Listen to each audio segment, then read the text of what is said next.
To the world, he's notorious as the prime suspect over the abduction of Madeleine McCann. But after sitting in court and watching him for 6 months during his trial, I can tell you our fears shouldn't actually stop there.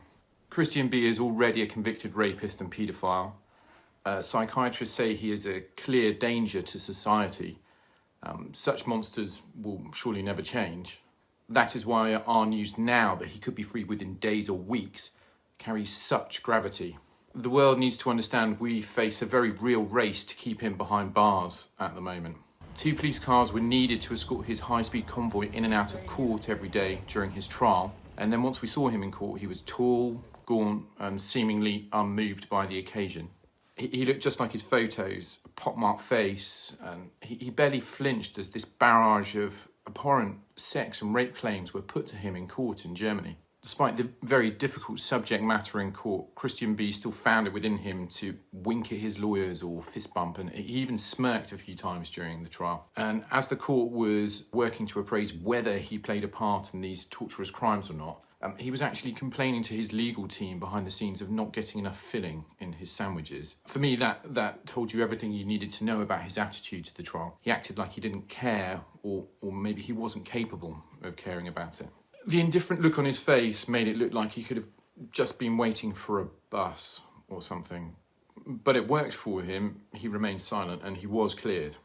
But perhaps his apparent indifference shouldn't come as a surprise.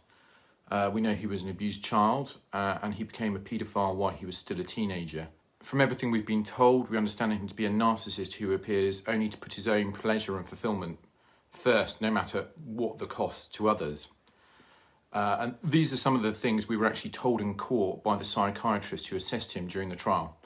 This was a gentleman called Dr. Christian Brueckner, and he told Braunschweig Regional Court that Christian B was in the top 1% of abnormal people.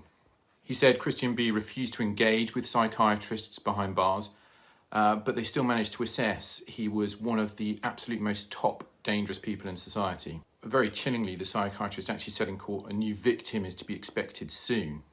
So we know this man poses an immediate threat to society if released, and police believe he is the only way to unlock the mysteries of Madeleine's disappearance and potentially find justice for her. Yet somehow he is on the path to freedom, and potentially that is now in days or weeks rather than months. Our exclusive story shows just how fragile his incarceration behind bars actually is. Going forwards, the hope is the court will reject his lawyer's pleas for an early release. If they don't do that, then they need to allow an appeal to keep him behind bars for longer.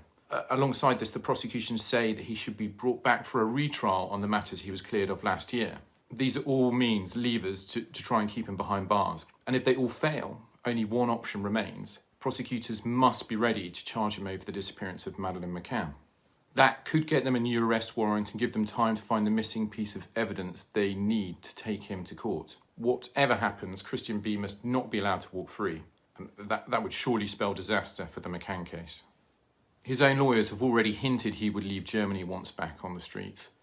And if he vanishes, all hopes of justice for Maddie would surely vanish. After 18 years of purgatory for the McCann family, that just can't be allowed to happen.